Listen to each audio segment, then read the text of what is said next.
मेरे प्रिय विद्यार्थियों, एएस साहित्य अकेडमी में आप सभी का हार्दिक स्वागत है। पिछले वीडियो में हम सभी लोगों ने आदिकाल तक का अध्ययन किया, जिसमें आदिकाल का समय सन 743 ईस्वी से लेकर 1343 ईस्वी तक था। ईस्वी कैसे संवत कैसे निकाला जाता है, इसको आप पिछले वीडियो में आप लोगों को बताया गया था और आप लोग कमेंट बॉक्स में लिखकर भेजेंगे। 743 ईस्वी है आदिकाल का समय और आज 743 ईस्वी से 1343 ईस्वी तक था। अब इसको जो है संवत में अगर परिणत करेंगे तो कैसे परिणत करेंगे, इसको आप लोग कमेंट बॉक्स में लिखकर भेजेंगे। अब आइए हम देखते हैं आदिकाल के प्रमुख प्रवृत्ति। नंबर 1, ऐतिहासिक वृत्तों में कल्पना की अधिकता। नंबर 2, वीर रस और श्रृंगार रस का प्रयोग। श्रृंगार देखिए इसी प्रकार से लिखेंगे, ना कि श्रृंगार इस प्रकार से, ये जो है गलत है। नंबर 3, आश्रयदाताओं की प्रशंसा। नंबर 4, सामूहिक राष्ट्रीयता की भावना का अभाव। नंबर 5, युद्धों के सुंदर और सजीव वर्णन। अब आगे हम देखते हैं जो आपके लिए दृष्टिकोण है, आपके दृष्टिकोण से इम्पॉर्टेंट है आदिकाल के प्रमुख कवि एवं उनकी रचनाएं। एक तरफ कवि का नाम, दूसरी तरफ रचना का नाम लिख लीजिए। और अब देखिए पृथ्वीराज रासो के लेखक कौन थे? चंद बरदाई। परमाल रासो, इसे आलखंड के नाम से भी जाना जाता है, इसके लेखक कौन है? जगनिक। खुमाण रासो या खुमान रासो के लेखक दलपत विजय। हमीर रासो के लेखक सारंग धर। विजयपाल रासो के लेखक नल सिंह। बीसलदेव रासो के लेखक नरपत नाल। और जयचंद्र प्रकाश के लेखक केदार भट्ट। और जयमैंक जसचंद्रिका के लेखक मधुकर कवि। जिसमें आपके लिए मोस्ट इम्पॉर्टेंट है चंदबरदाई पृथ्वीराज रासो के लेखक, जगनिक परमाल रासो या आलखंड के लेखक, दलपत विजय खुमान रासो या खुमान रासो के लेखक। जितनी इसमें रचनाएं हैं बीसल देव रासो को छोड़ के, नरपत नाल कृत बीसल देव रासो को छोड़कर सभी रचनाएं जो है वीर रस में है। जबकि बीसल देव रासो किस रस में है? इसमें श्रृंगार का भी वर्णन किया गया है। रासो ग्रंथ की भाषा कैसी थी? रासो ग्रंथ की भाषा डिंगल भाषा होती थी, जो वीर काव्यों के लिए उपयुक्त होती है। डिंगल भाषा में जो है डिंगल भाषा में राजस्थानी प्लस हिंदी। डिंगल भाषा में किस भाषा का प्रयोग की मिक्स होता है? राजस्थानी प्लस हिंदी। इसमें राजस्थानी और हिंदी भाषा दोनों का प्रयोग होता है। यह वीर रस के काव्यों के लिए प्रयुक्त होता है। और पिंगल भाषा में ब्रज प्लस हिंदी, ब्रज और हिंदी इसमें दोनों भाषाओं का प्रयोग होता है पिंगल में। अब आइए देखते हैं आदि भक्तिकाल। देखिए भक्तिकाल जो है, भक्तिकाल का समय कब से कब तक था? सन 1343 ईस्वी से लेकर 1643 ईस्वी तक। इसको भी जो है पिछले वीडियो में आप लोगों को बताया गया था संवत इसका आप नोट करके कमेंट बॉक्स में जो है निकाल कर भेजेंगे। 1343 का संवत क्या होगा और 1643 ईस्वी का संवत क्या होगा।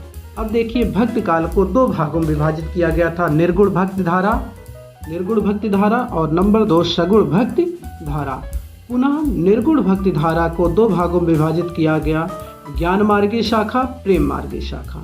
जिसमें ज्ञान मार्गी शाखा के प्रमुख कवि कबीरदास जी थे। इनकी रचना का नाम क्या था? बीजक 3 भागों में विभाजित थी, साखी, सबद और रमैनी। ज्ञान मार्गी शाखा के प्रमुख कवि कबीरदास, इनकी रचना का नाम बीजक 3 भागों में विभाजित थी, साखी, सबद और रमैनी। प्रेम मार्गी शाखा के प्रमुख कवि मलिक मुहम्मद जायसी। क्या था? अब आप लोग जो है पूरा नाम लिख लीजिएगा, मलिक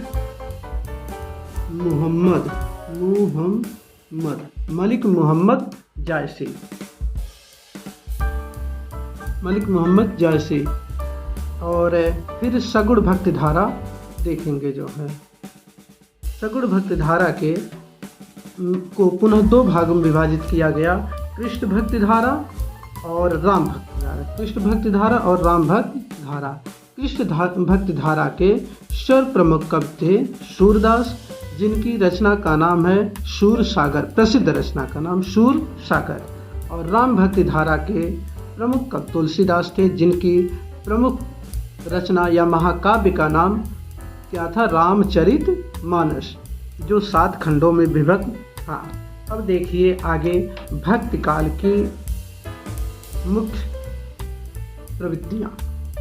भक्ति काल के समाप्त होते होते देश में राजनैतिक और सामाजिक परिस्थितियां आदिकाल के समाप्त होते होते देश में राजनैतिक और सामाजिक परिस्थितियां बदल गई। मुसलमानों का राज्य स्थापित हो जाने पर परस्पर युद्ध करते रहने वाले छोटे छोटे राजा भी अब ना रहे। इसी परिवर्तित परिस्थिति में भक्ति भावना का उदय हुआ। निर्गुण भक्ति धारा, अगली हेडिंग। निर्गुण शाखा में ब्रह्मा या ईश्वर के निराकार स्वरूप की उपासना की विधि अपनाई गई है। और सगुण में क्या अपनाई गई थी? सगुण में ईश्वर के मूर्ति रूप की पूजा की जाती थी और यहाँ पे निराकार रूप की पूजा की जाती थी। इसकी 2 शाखाएं हैं। किसकी? निर्गुण भक्ति धारा की 2 शाखाएं हैं। नंबर 1 ज्ञानाश्रयी शाखा, ऊपर बताया गया। नंबर 2 प्रेमाश्रयी शाखा। ज्ञानाश्रयी शाखा के कवि हैं, प्रमुख कवि कौन थे? कबीरदास। और इसके और अन्य कवि थे संत रैदास या रविदास, नानक, दादू दयाल, मलूक दास, सुंदरदास। अब ये चीज़ें हैं। अगर यह प्रश्न आ गया, निर्गुण भक्ति धारा का कौन ऐसा कवि था जो पढ़ा लिखा था? निर्गुण भक्ति धारा के मात्र एक ऐसे कवि थे सुंदरदास, जो पढ़े लिखे थे, और जितने थे सब अनपढ़ थे। जैसे कबीरदास जी ने लिखा है, मसी कागज छूयो नहीं, कलम गयो नहीं हाथ। कबीरदास। अब देखिए आगे कबीरदास की भाषा पंचमेल खिचड़ी या सधुक्कड़ी है। वैसे तो निर्गुण भक्ति धारा के लगभग सभी कवियों की भाषा खिचड़ी ही थी, पंचमेल खिचड़ी की ही तरह थी। लेकिन कबीरदास की मुख्य रूप से, इनको राम कुमार वर्मा ने कहा है कि इनकी भाषा पंचमेल खिचड़ी थी या सधुक्कड़ी है। निर्गुण भक्ति शाखा की दूसरी उपशाखा है, जिसे प्रेमाश्रयी शाखा के नाम से जाना जाता है। इनकी कविताएं, इनकी अर्थात निर्गुण भक्ति धारा के कवियों की कविताएं दोहा और चौपाई छंदों में है।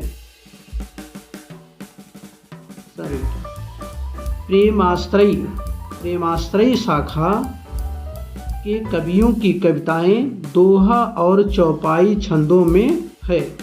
इस शाखा के शीर्षस्थ कवि मलिक मोहम्मद जायसी हैं, जिनकी अब देखिए यहाँ आप हेडिंग डालेंगे।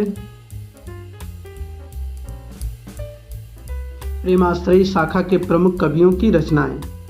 नंबर 1 मलिक मोहम्मद जायसी की रचना का नाम क्या था? पद्मावत। कुतुबन की रचना का नाम मृगावती। मंझन की रचना का नाम मधुमालती। उस्मान की रचना का नाम चित्रावली। शेख नबी की रचना का नाम ज्ञानदीप। कासिम शाह की रचना का नाम हंस जवाहिर। नूर मोहम्मद की रचना का नाम इंद्रावती। ये आपका मोस्ट इम्पॉर्टेंट है। प्रेमाश्रयी शाखा के प्रमुख कवि एवं इसकी रचनाएं। इसको एक बार और देखिए। पद्मावत किसकी रचना है? मलिक मोहम्मद जायसी की। मृगावती किसकी रचना है? कुतुबन की। मधुमालती मंझन। चित्रावली उस्मान। ज्ञानदीप शेख नबी की। हंस जवाहिर कासिम शाह। इंद्रावती नूर मोहम्मद की। फिर एक बार से देखिए। मलिक मोहम्मद जायसी की रचना पद्मावत। कुतुबन मृगावती। मंझन मधुमालती। उस्मान की रचना चित्रावली। शेख नबी की ज्ञानदीप। कासिम शाह की हंस जवाहिर। नूर मोहम्मद की इंद्रावती। ये आपके प्रेमाश्रयी शाखा के प्रमुख कवि एवं उनकी रचनाएं हो गया। अब आगे हम देखते हैं सगुण भक्ति धारा।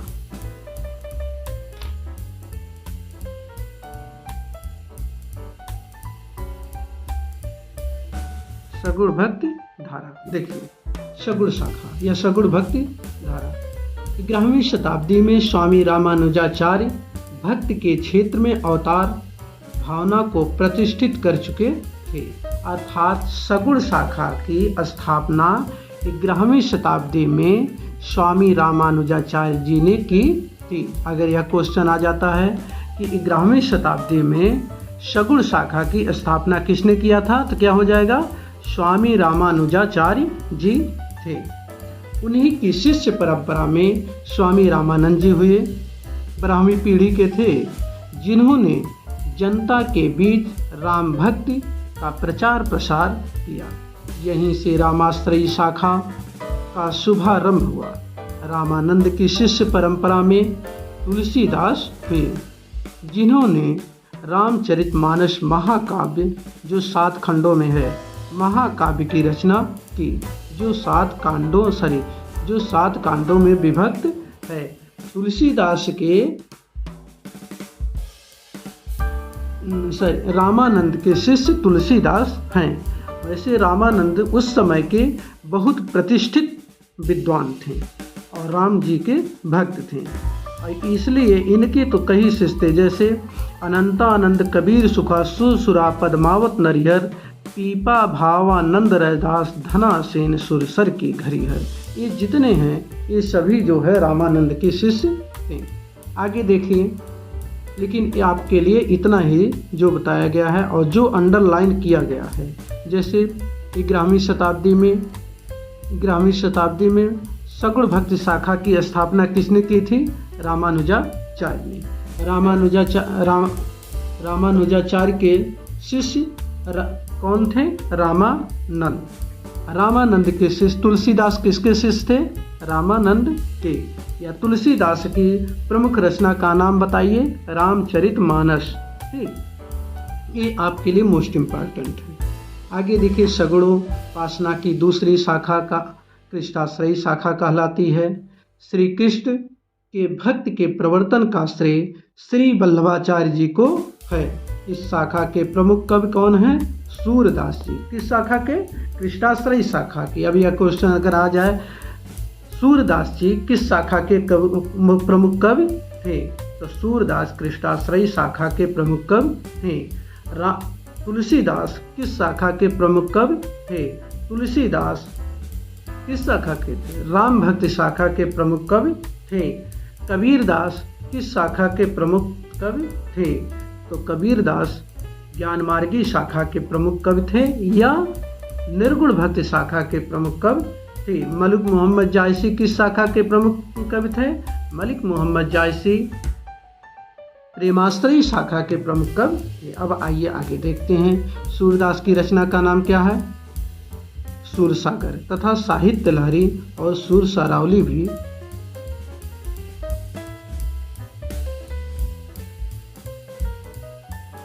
सूरदास की रचना का नाम सूरसागर है तथा साहित्य लहरी और सुरसरावली भी सूरदास की रचना है। अब कृष्णाश्रयी शाखा के प्रमुख कवि जिन्हें अष्टछाप के नाम से जाना जाता है वो निम्न हैं। कृष्णाश्रयी शाखा के प्रमुख कवि जिन्हें अष्टछाप के नाम से जाना जाता है, कुसूप कृष्ण गोछीज नंद। अब देखिए, कु से कुंभन दास, सु से सूरदास, पा से परमानंद दास, कृष्ण से कृष्णदास, गो से गोविंद स्वामी, छी से छीत स्वामी, चा से चतुर्भुज दास और नंद से नंद दास। अब जिसमें देखिए प्रथम ऊपर के 4, 1 2 3 4 यहाँ तक 4 जो है ये आपके हो गए वल्लभाचार्य के शिष्य थे। किसके शिष्य थे, वल्लभाचार्य।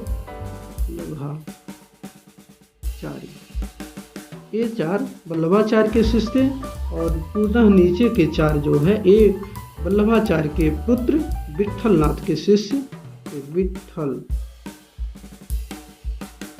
नाथ। इन्हीं चारों को मिला के 4 कितने हो गए, 8। इसीलिए इसे अष्टछाप के कवि कहते हैं। अब अगर ये पूछा जाए अष्टछाप में कितने कवि थे, तो अष्टछाप में 4 कवि थे, 4 वल्लभा के, 4 विट्ठलनाथ के, कुसूप कृष्ण गोछीज नंद। आगे आइए देखते हैं भक्ति काल की प्रमुख प्रवृत्तियाँ। जितना बेटा कॉपी में नोट्स हैं, चलिए आगे देखिए भक्ति काल की प्रमुख प्रवृत्तियाँ। नंबर 1, नामस्मरण की महत्ता। नंबर 2, ईश्वर में सहज विश्वास। नंबर 3, गुरु की महत्ता। आप लोगों ने देखा पिछले काल तक जो है अर्थात आदि काल तक जो है गुरु की महत्ता का कुछ नहीं था, क्योंकि राजाश्रित कवि होते थे, वो सिर्फ जो है राजाओं का जो है यशोगान ही करते थे, लेकिन भक्ति काल में गुरु की महत्ता मुख्य पहचान है। नंबर 4, अहंकार का त्याग, जैसे अहंकार का त्याग। नंबर 5, जाति पात का विरोध, जैसे तुलसीदास ने कहा मौसम कुटिल, जैसे अच्छा बाद में जो है याद नहीं आ रहा है। देखिए नामकरण की प्रमुख महत्ता, भक्ति काल की प्रमुख प्रवृत्ति नंबर 1। नंबर 2, ईश्वर में सहज विश्वास। नंबर 3, गुरु की महत्ता। गुरु गोविंद कबीरदास कहे न, गुरु गोविंद दो खड़े आके लागों पाए, बलिहारी गुरु आ पड़े गोविंद दियो बताए। अर्थात यहाँ पर भक्ति काल में ईश्वर से भी बड़ा गुरु को बताया गया है। और नंबर 4, अहंकार का त्याग। और नंबर 5, जाति पात का विरोध। नंबर 5 में क्या था? जाति पात का विरोध। अब हम देखेंगे और नंबर 6, लोक मंगल की भावना। नंबर 6, लोक मंगल की भावना। देखते हैं भक्ति काल की प्रमुख देन क्या थी। भक्ति काल की प्रमुख देन, इस युग में कबीर, सूर, तुलसी जैसे महान कवियों का जन्म हुआ। यह युग भाव, भाषा एवं शिल्प सभी दृष्टियों से हिंदी साहित्य का यह उत्कर्ष काल माना जाता है। संत कवियों ने अपना संदेश बड़ी स्पष्टता और निर्भीकता से जनता के समक्ष प्रस्तुत किया। इस युग को हिंदी साहित्य का स्वर्ण युग भी कहा जाता है। अगर यह प्रश्न उठता है कि हिंदी साहित्य का स्वर्ण युग किसे कहा जाता है, आदिकाल को कि भक्ति काल को कि रीतिकाल को, तो ये होगा कि आदिकाल को भक्ति काल को हिंदी साहित्य का स्वर्ण युग कहा जाता है। आइए अब हम देखते हैं, आपका गद्य साहित्य भी पूरा कंप्लीट हो गया, पद्य साहित्य भी कंप्लीट हो गया। अब देखते हैं गद्य साहित्य के मुख्य क्वेश्चन जो है, जो आपके बुक्स में दिया हुआ है, इसको हम सॉल्व करेंगे। पुनः जो इम्पॉर्टेंट है अलग से जो है उसका वीडियो बना के आपको भेजेंगे। देखिए बहुविकल्पी प्रश्न, निम्नलिखित में से कोई एक कथन सत्य है, पहचान कर लिखिए। मोस्ट इम्पॉर्टेंट है ये, आपके लिए ही नहीं, यहाँ से question TGT PGT higher level में भी क्वेश्चन आता है, इसलिए इसको, और आपके लिए तो इम्पॉर्टेंट है ही। देखिए निम्नलिखित में से कोई एक कथन सत्य है, पहचान कर लिखिए। नंबर 1, जयशंकर प्रसाद आलोचक के रूप में प्रसिद्ध हैं। गलत है, क्योंकि शुरू में ही जब गद्य साहित्य पढ़ाया जा रहा था तो वहाँ बताया गया था जयशंकर प्रसाद कहानीकार और कवि के रूप में प्रसिद्ध थे। नंबर 2, आचार्य हजारी प्रसाद द्विवेदी निबंधकार के रूप में प्रसिद्ध हैं। सही है, क्योंकि हजारी प्रसाद द्विवेदी की मुख्य पहचान एक ललित निबंधकार के रूप में है। यही जो है आपका सही हो जाएगा। कौन सा? दूसरा ऑप्शन, ये सही हो जाएगा। नंबर 3, आचार्य रामचंद्र शुक्ल कवि के रूप में प्रसिद्ध है। गलत है, क्योंकि आचार्य रामचंद्र शुक्ल मुख्य रूप से आलोचक और साहित्य इतिहासकार के रूप में प्रसिद्ध हैं। दूसरा क्वेश्चन देखें तो पहले का क्या हो गया? पहले का दूसरा, आचार्य हजारी प्रसाद द्विवेदी निबंधकार के रूप में प्रसिद्ध। अब दूसरा क्वेश्चन देखें, निम्नलिखित में से कोई एक कथन सत्य है, पहचान कर लिखिए। तितली जयशंकर प्रसाद की प्रसिद्ध कहानी, ये गलत है, क्योंकि कंकाल, तितली, इरावती, ये तीनों नोट करते जाइएगा बेटा। कंकाल, तितली, इरावती जयशंकर प्रसाद का उपन्यास है, जिसमें इरावती अपूर्ण उपन्यास है, तो ये आपका गलत हो गया।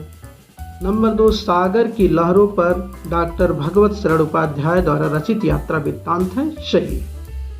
सूरज का सातवां घोड़ा धर्मवीर भारती का निबंध संग्रह है। गलत, क्योंकि सूरज का सातवां घोड़ा धर्मवीर भारती का उपन्यास है। तो इसमें कौन सा सही हो गया? दूसरा, सागर की लहरों पर डॉक्टर भगवत शरण उपाध्याय द्वारा रचित यात्रा वृत्तांत है। तीसरा क्वेश्चन देखिए, निम्नलिखित में से कोई एक कथन सही है, पहचान कर लिखिए। पद्मलाल पुन्नालाल बख्शी कवि के रूप में प्रसिद्ध है। गलत है, क्योंकि पद्मलाल पुन्नालाल बख्शी एक निबंधकार के रूप में प्रसिद्ध हैं। राय कृष्णदास गद्यकार थे। ये सही, क्योंकि राय कृष्णदास हिंदी के प्रथम गद्यकार थे और इनकी रचना का नाम साधना था, जो 1916 ईस्वी में इन्होंने लिखा था। डॉक्टर रामकुमार वर्मा कहानीकार के थे। गलत है, क्योंकि डॉक्टर रामकुमार वर्मा मुख्य रूप से नाटक एकांकीकार के रूप में प्रसिद्ध हैं। अब आगे देखते हैं।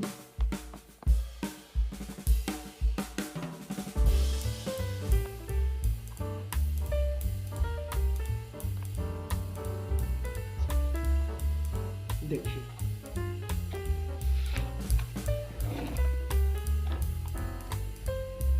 प्रश्नोत्तर नंबर 4, निम्नलिखित में से कोई एक कथन सही है, सत्य है, पहचान कर लिखिए।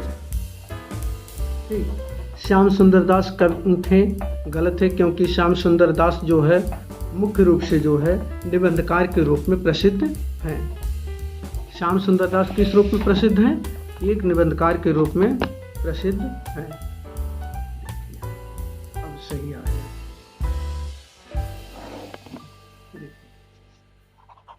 ये गलत हो गया। उसके बाद आचार्य रामचंद्र शुक्ल निबंध, समालोचना और साहित्य इतिहास लेखन के लिए प्रसिद्ध हैं। सही है। किस रूप में है?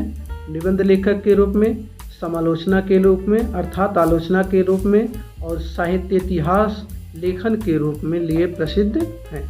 मुंशी प्रेमचंद कवि के रूप में प्रसिद्ध है। गलत है, क्योंकि मुंशी प्रेमचंद मुख्य रूप से उपन्यासकार और कहानीकार के रूप में प्रसिद्ध हैं। तो इसमें क्या हो गया? दूसरा, आचार्य रामचंद्र शुक्ल निबंध, समालोचना और इतिहास लेखन के लिए प्रसिद्ध हैं। यही सही हो जाएगा। पांचवा क्वेश्चन देखिए, निम्नलिखित में से कोई एक कथन सत्य है, पहचान कर लिखिए।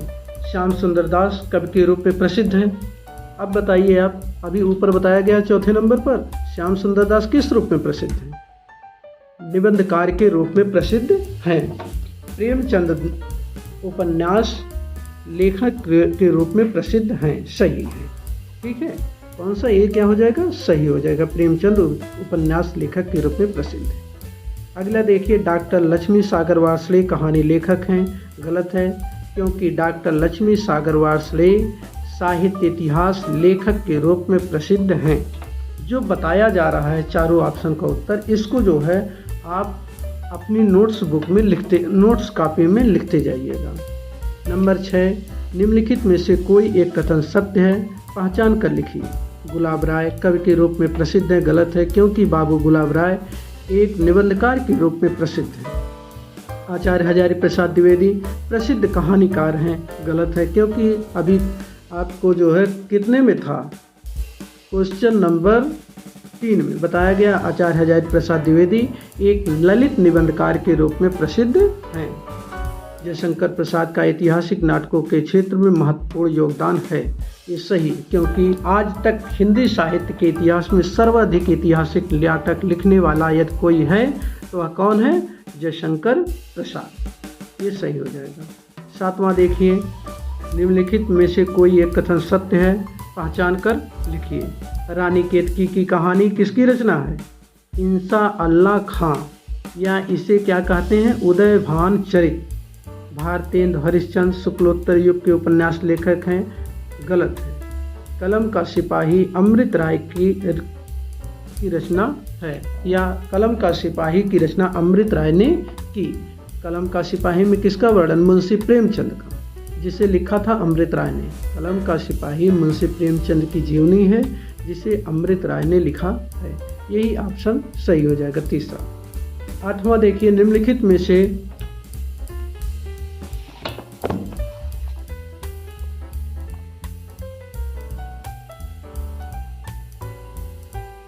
देखिए, निम्नलिखित में से कोई एक कथन सत्य है, उसे पहचान कर लिखिए।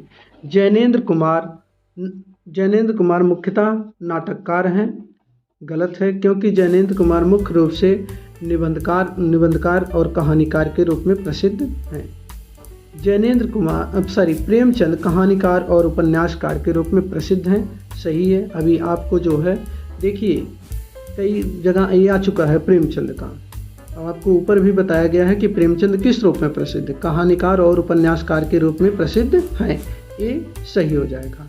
आगे देखिए, आचार्य हजारी प्रसाद द्विवेदी कवि एवं कहानीकार हैं। गलत है, क्योंकि हजारी प्रसाद द्विवेदी मुख्य रूप से एक ललित निबंधकार के रूप में प्रसिद्ध हैं। किस रूप में? ललित निबंधकार के रूप में प्रसिद्ध हैं। आगे, बाबू गुलाब राय एक उपन्यासकार हैं। गलत है, क्योंकि बाबू गुलाब राय मुख्य रूप से निबंधकार के रूप में प्रसिद्ध हैं। 9वां देखिए, निम्नलिखित में से कोई एक कथन सत्य उसे पहचान कर लिखिए। बाबू गुलाब राय महाकवि है। अब बताइए क्या सही होगा? प्रश्नोत्तर नंबर 8 में बताया गया है ना। बाबू गुलाब राय एक निबंधकार के रूप में प्रसिद्ध हैं। डॉक्टर लक्ष्मी सागर वार्ष्णेय साहित्य इतिहासकार थे। पिछले वीडियो में देखिए इसको बताया गया है। डॉक्टर राजेंद्र प्रसाद नाटककार थे। एक गलत। इसका 9वां का क्या हो जाएगा? दूसरा। डॉक्टर लक्ष्मी सागर वार्ष्णेय साहित्य इतिहासकार थे।